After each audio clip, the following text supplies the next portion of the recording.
ہمارے ہاں اکثر یہ بحث کی جاتی ہے کہ پاکستان کی فارن پالیسی ویسٹ سینٹرک ہے. کہا جاتا ہے کہ پاکستان کو اب امریکہ کی غلامی سے آزادی حاصل کرنی چاہیے. آج اس ویڈیو میں ہم یہ سمجھنے کی کوشش کریں گے کہ پاکستان کی فارن پالیسی ویسٹ سینٹرک کیوں ہے. ہم پاکستان کی فارن پالیسی کا اسٹرکچرل انالیسس کرنے کی کوشش کریں گے. جب ہم پاکستان کی فارن پالیسی کے روٹس کو ٹریس کرتے ہیں تو پہلا فیکٹر ہمیں کلونیل لیگیسی کی صورت میں نظر آتا ہے. آپ سب جانتے ہیں کہ پاکستان کو برٹش امپائر سے آزادی ملی تھی اور اس کے بعد پاکستان برٹش کے ہی قوانین کے تحت چل رہا تھا. حتیٰ کہ جتنے بھی آپ کے انسٹیٹیوشنز تھے وہ برٹش سے انہیرٹ کیے ہوئے تھے.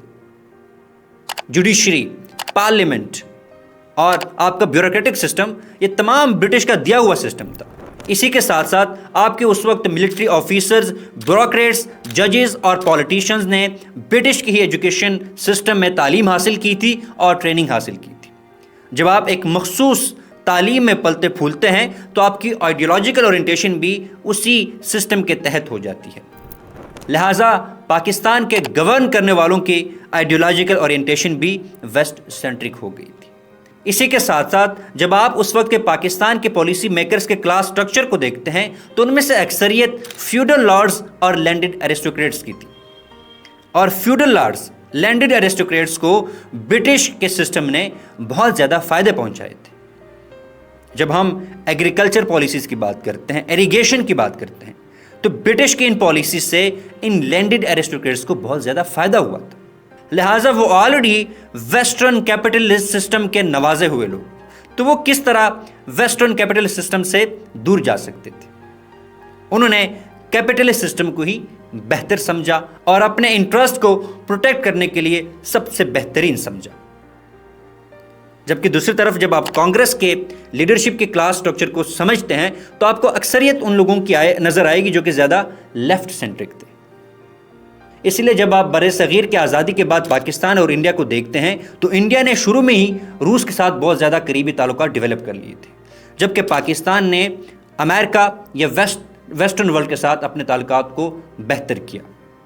حتیٰ کہ 1950s میں پاکستان نے یہ پرپوزل دیا تھا کہ انڈیا اور پاکستان کو کمیونزم کے خلاف ایک پراپر بلاک بنانا چاہیے، مل کر کمیونزم کو پاکستان اور انڈیا نیوٹرلائز کریں، ٹیکل کریں. تو یہاں سے آپ اندازہ لگا سکتے ہیں کہ ہمارے پالیسی میکرز کتنے ویسٹرن سینٹرک تھے.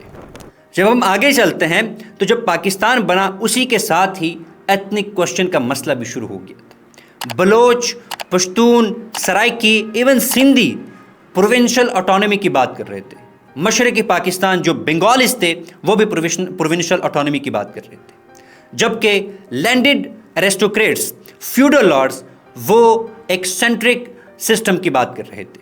خاص طور پر چونکہ اس وقت پاکستان جو تھا وہ پنجاب ڈومینیٹڈ تھا، لہٰذا ان کی کوشش یہ تھی کہ مرکز کو بہت زیادہ مضبوط ہونا چاہیے، صوبوں کے پاس اختیارات نہیں ہونے چاہیے. اور اسی دوران جو پشتون نیشنلسٹ ہے وہ سامنے آتے ہیں.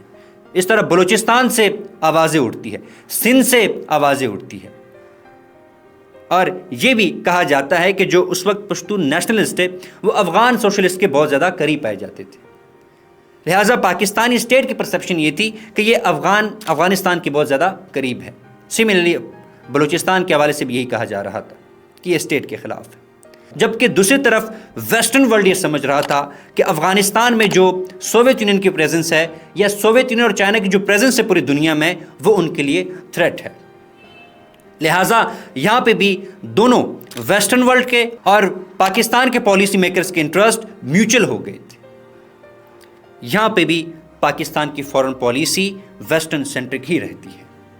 اور سب سے اہم بات یہ ہے کہ جب سے پاکستان بنا ہے پاکستان کے پالیسی میکرز نے اکانومی کو بہتر کرنے کے لیے لونز کے لیے ویسٹرن ڈومینیٹڈ یا ویسٹرن لیڈ انسٹیٹیوشنز کے اوپر ہی ریلائی کیا ہے.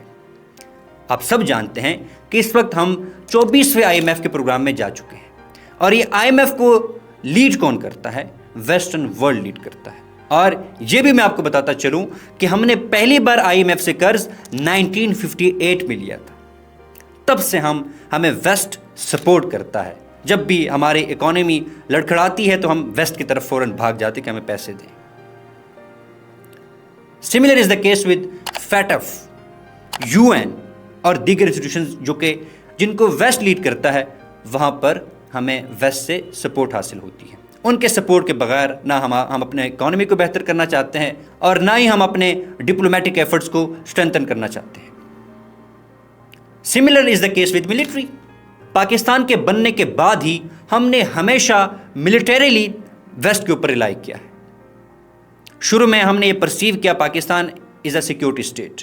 54-55 میں ہم نے سیٹو سینٹو سائن کیا اور آج بھی ہم سیکورٹی کے لیے ویسٹ کے اوپر ڈیپینڈنٹ ہیں۔ Military equipments, military aids, arms کے لیے ہم ویسٹ کی طرف جاتے ہیں۔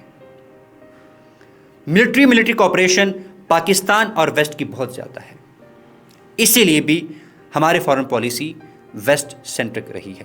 لہٰذا یہ کچھ ریزنز تھی جن کی وجہ سے پاکستان کی فارن پالیسی ویسٹرن سینٹرک رہی ہے۔ اب پاکستان کی foreign policy with the changing dynamics of global politics کس طرح بدل رہی ہے، اس حوالے سے ہم اگلی ویڈیو میں بات کریں گے۔